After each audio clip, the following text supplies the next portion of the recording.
शिव महापुराण की कथा भाग 9 में अभी तक हमने श्रवण किया कि शिवलिंग की पूजा किस विधि से और किस द्रव्य से करनी चाहिए। और आज हम श्रवण करेंगे कि शिवलिंग की पूजा कब करनी चाहिए, किस मुहूर्त में करनी चाहिए, कौन सा समय शुभ है।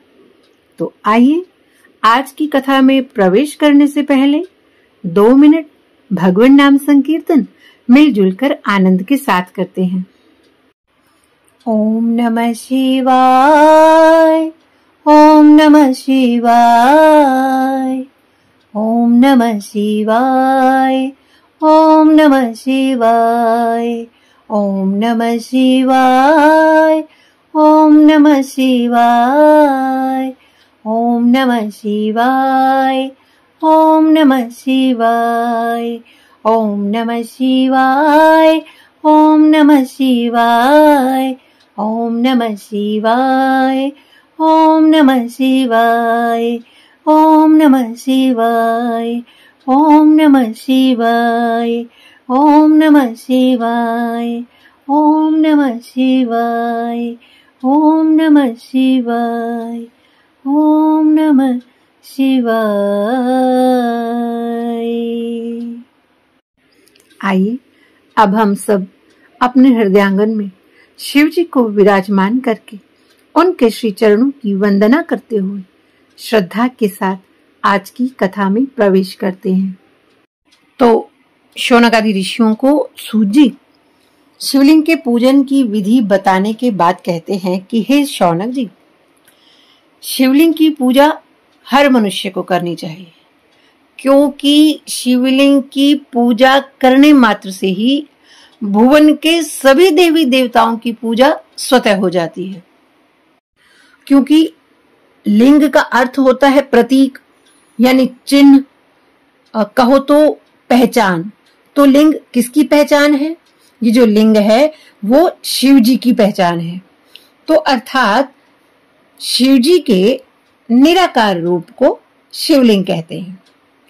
और शिव जी ने ही अर्थात उसी निराकार परमात्मा ने ही जब अपने आप को साकार रूप में प्रकट किया तो 3 रूप बनाए, ब्रह्मा, विष्णु और महेश, जिनको हम त्रिदेव कहते हैं।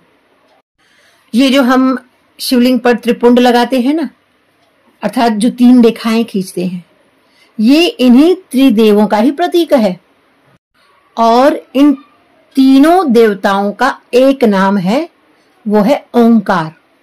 तो कहने का तात्पर्य ये है कि परमात्मा के निराकार रूप का नाम है शिवलिंग और साकार रूप का नाम है ओंकार। क्योंकि ओम शब्द में 3 अक्षर हैं, अ, उ और म, अर्थात ब्रह्मा, विष्णु और महेश। और शिव जी की जो हम आरती गाते हैं उसमें भी तो हम यही कहते हैं, ब्रह्मा विष्णु सदा शिव जानत विवेका, प्रणवाक्षर के मध्य ये तीनों एका, ओम जय शिव ओंकार। तो यह जो शिव जी की आरती है ये निराकार रूप और साकार रूप की ही इकट्ठी ये आरती है। इसलिए कहा कि जो कोई भी ब्रह्मा, विष्णु और शिव जी को अलग अलग मानता है तो इसका मतलब वो अज्ञानी है, क्योंकि ये तीनों एक ही हैं। प्रणवाक्षर के मध्य ये तीनों एका, अर्थात प्रणव कहते हैं ओम को, इसलिए क्या कहते हैं, जय शिव ओंकारा। तो शिव माने जो निराकार परमात्मा है, ओंकार मतलब जो साकार परमात्मा है। तो इन तीनों देवों का एक रूप, निराकार रूप, वो शिवलिंग है। तो शिव जी ने ही सृष्टि के सृजन, पालन और संहार के लिए अपने 3 रूप बनाए और सृष्टि के संचालन के लिए ही सभी देवी देवताओं की उत्पत्ति भी शिव जी से ही हुई है। इसलिए जहां शिवलिंग होता है वहां सभी देवी देवताओं का वास होता है। तो शिवलिंग की पूजा करने से ही सभी देवी देवताओं की पूजा हो जाती है। इसलिए हर मनुष्य को शिवलिंग की पूजा अवश्य करनी चाहिए। हमारे शास्त्रों में दिन के 3 विभाग बताए गए हैं। एक प्रातःकाल, दूसरा मध्याह्न काल और तीसरा सायंकाल। तो इन तीनों कालों में संध्या अवश्य करनी चाहिए। संध्या यानी कहें कि पूजा अर्चना। हर मनुष्य को त्रिकाल संध्या करनी चाहिए, यानी इन तीनों समय में। तो जो प्रातः काल का जो समय होता है, शास्त्रों में उसे नित्य कर्म के लिए अनुष्ठान का समय बताया है, और मध्याह्न काल जो है वो सकाम कर्म के लिए उपयोगी है, और सायंकाल शांति कर्म के लिए समझना चाहिए। और इसी प्रकार रात्रि में भी समय का विभाजन किया गया है। रात्रि के 4 प्रहर होते हैं, और इन 4 प्रहरों में जो बीच के 2 प्रहर होते हैं उन्हें निशीथ काल कहा गया है। निशीथ काल कहते हैं मध्य रात्रि को, और प्रहर कहते हैं 3 घंटे के समय को। तो पूरे दिन में 8 प्रहर होते हैं, 3 घंटे का 1 प्रहर, तो 8 तिया 24, क्योंकि 24 घंटे का पूरा दिन और रात होता है। जिस प्रकार दिन में 4 प्रहर होते हैं, ऐसे रात्रि के भी 4 प्रहर हैं। और सूत जी कहते हैं कि हे शौनक जी, कि जो रात्रि के जो 4 प्रहर हैं, उन 4 में जो बीच के 2 प्रहर हैं उसको निशीथ काल कहा गया है, और विशेषता उसी काल में की हुई पूजा अभिष्ट फल देने वाली होती है। इसलिए ऐसा मन में दृढ़ निश्चय करके कर्म करने वाला मनुष्य उत्तम फल का भागी होता है, और विशेषकर कलयुग में कर्म से ही फल की सिद्धि होती है। तो अपने सामर्थ्य के अनुसार किसी भी कर्म के द्वारा शिव का आराधन करने वाला व्यक्ति, यदि वह सदाचारी है और पाप से डरने वाला है, तो वह अपने उन सत्कर्मों का पूरा पूरा फल अवश्य प्राप्त कर लेता है। लेकिन यदि हम बात करें शिव जी की, तो शिव जी के लिए कोई दिन नहीं, कोई रात्रि नहीं, कोई महीना नहीं, कोई वर्ष नहीं, अरे और तो और कोई युग भी नहीं है, क्योंकि शिव जी निरंतर है। अरे वो तो सदा शिव है। वहां कोई काल की गणना नहीं, वहां कोई प्रातः काल नहीं, मध्याह्न काल नहीं, संध्या काल नहीं। काल की गणना तो मृत्युलोक में होती है, जहाँ सूर्य उदय होता है और अस्त होता है, जहाँ दिन रात महीने वर्ष युग होते हैं, जहाँ जीव नित्य काल का ग्रास बनता है, मृत्यु का भय सताता है। और हमारे महादेव तो कालों की भी काल महाकाल हैं। अरे वो तो संहार के देवता हैं, मृत्यु के देवता हैं। तो जैसे मृत्यु का कोई समय नहीं होता, मृत्यु कोई मुहूर्त देखकर नहीं आती है, वो कभी भी आ सकती है, ऐसे ही शिवलिंग की पूजा का भी कोई समय नहीं, कोई मुहूर्त नहीं, आप कभी भी कर सकते हैं, क्योंकि सभी काल सभी मुहूर्त शिवलिंग की पूजा के लिए मंगलकारी हैं। आपको जब भी समय मिले आप शिवलिंग की पूजा कर सकते हैं, महादेव जी का दर्शन कर सकते हैं। आप कभी भी शिवालय जाओ, आपको शिव जी बैठे मिलेंगे। इसलिए शिवालय में कभी कपाट नहीं होते हैं, कोई पर्दा नहीं होते, वो निरंतर बैठे रहते हैं कि ना जाने कब कोई मेरा भक्त आ जाए। वो बड़े दयालु हैं, वो बड़े कृपालु हैं। हमारे भोलेनाथ कितने कृपालु हैं, आइए इस प्रसंग को श्रवण करके भगवान भोलेनाथ जी की दयालुता का दर्शन करते हैं। एक बार शिवरात्रि का पर्व था, पूरे गांव में बड़ी चहल पहल थी। एक चोर निकला चोरी करने के लिए, तो उसने देखा कि सभी लोग जाग रहे हैं। अरे सो रहे होते तो वो आराम से चोरी कर पाता, तो वो बड़ा निराश हो गया। तो इसलिए अब वो दूसरे गांव की ओर जाने लगा, और रास्ते में जंगल आया, और जंगल में उसे महादेव जी का मंदिर मिला, और उसने अपने माथे पर हाथ रखा। क्यों? क्योंकि महादेव जी का मंदिर कैसी होता है, 4 खंबे, ऊपर छत और बीच में शिवलिंग।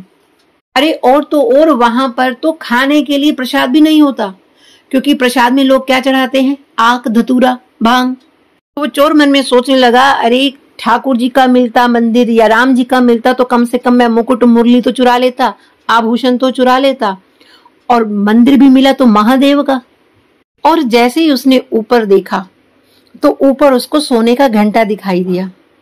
तो चोर घंटे को देखकर मुस्कुराने लगा कि वाह महादेव, आपके यहां से भी मिलता है। हो सारे जग का है वो रखवाला, हाँ मेरा भोला है जग से निराला। बम भोला बम भोला बम भोला, भोला बम भोला बम भोला बम भोला, बम भोला बम भोला बम भोला, भोला बम भोला बम भोला बम भोला। एक चोर खड़ा शिव मंदिर में, पाप था उसके अंदर में, घंटा आया उसे नजर जो था शिवलिंग के ऊपर, लेकिन था काफी ऊंचा, उस तक वो कैसे पहुंचा, कैसे लालच ने चक्कर में डाला। हाँ मेरा भोला है जग से निराला। बम भोला बम भोला बम भोला, भोला बम भोला बम भोला बम भोला। तो महाराज उस घंटे को देखकर चोर सोच में पड़ गया कि वो घंटा कैसे उतारा जाए, क्योंकि पुजारी जी पास में ही सोए हुए हैं और कहीं थोड़ी सी भी आवाज हुई तो पुजारी जी जाग जाएंगे। तो वो बहुत देर तक सोचता रहा कि क्या करूं, और फिर उपाय समझ जब आता है, चोर खड़ा मुस्काता है, शिवलिंग के ऊपर चढ़कर हाथ लगाया घंटे पर, घंटा घन घन बोल उठा, चोर का मनवा डोल उठा, वहां प्रकट हुआ डमरू वाला। हाँ मेरा भोला है जग से निराला। बम भोला बम भोला बम भोला, भोला बम भोला बम भोला बम भोला। तो जैसे ही शिवजी प्रकट हुए, शिवजी ने देखा कि अरे मेरा भक्त तो किसी परेशानी में है, क्योंकि चोर एकदम से हैरान और परेशान था। अरे ये घंटा इतनी जोर से बजा और पुजारी जी नहीं जागे हैं और भोलेनाथ जी प्रकट हो गए, तो इसलिए वो बड़ा हैरान और परेशान था। तब भोलेनाथ जी ने कहा, मुझे पता था कि तू आने वाला है, इसलिए मैंने ही पंडित जी को गहरी निद्रा में सुला दिया है। अगर वो जाग गया होता तो तू फंस गया होता। वो सो रहा है इसलिए तू बचा हुआ है, और मैं प्रकट हो गया हूँ, इसलिए भगवान भोलेनाथ क्या कहते हैं उस चोर से, मांग मांग बोले शंकर, ले ले तू मन चाहवर। चोर खड़ा कांपे थर थर, देख रहा है इधर उधर। मैं तो चोर उचक्का हूँ, झूठा कपटी पक्का हूँ, बाबा सचमुच तो है भोला भाला। हाँ मेरा भोला है जग से निराला। बम भोला बम भोला बम भोला, भोला बम भोला बम भोला बम भोला। तो भगवान भोलेनाथ क्या कहते हैं, अरे तू चोर नहीं, तू तो मेरा पक्का भक्त है। कैसे? कोई मेवा मोदक लाता है, कोई चंदन मुझे चढ़ाता है, पर तूने तो अपना ही तन कर दिया मुझको अर्पण। अरे आज शिवरात्रि का दिन है, कोई मेवा मोदक लाया तो किसी ने मुझको चंदन चढ़ाया, तो किसी ने मुझे जल चढ़ाया, पर तूने तो अपना तन ही मुझ पर अर्पण कर दिया। पर तूने तो अपना ही तन कर दिया मुझको अर्पण। तू भक्त है मेरा, चोर नहीं, तेरे जैसा कोई और नहीं। हो झट बोले वो दीन दयाला। हाँ मेरा भोला है जग से निराला। बम भोला बम भोला बम भोला, भोला बम भोला बम भोला बम भोला। हो सारे जग का है वो रखवाला। हाँ मेरा भोला है जग से निराला। बम भोला बम भोला बम भोला, भोला बम भोला बम भोला बम भोला। तो हमारे भोलेनाथ बड़े दयालु हैं, वो निरंतर बैठे रहते हैं कि पता नहीं कब कोई भक्त आ जाए, और भगवान कैसे कैसे पर कैसी कैसी कृपा कर देते हैं महाराज। तो उस चोर को भी भगवान ने भोग, भक्ति और मुक्ति भी दे दी।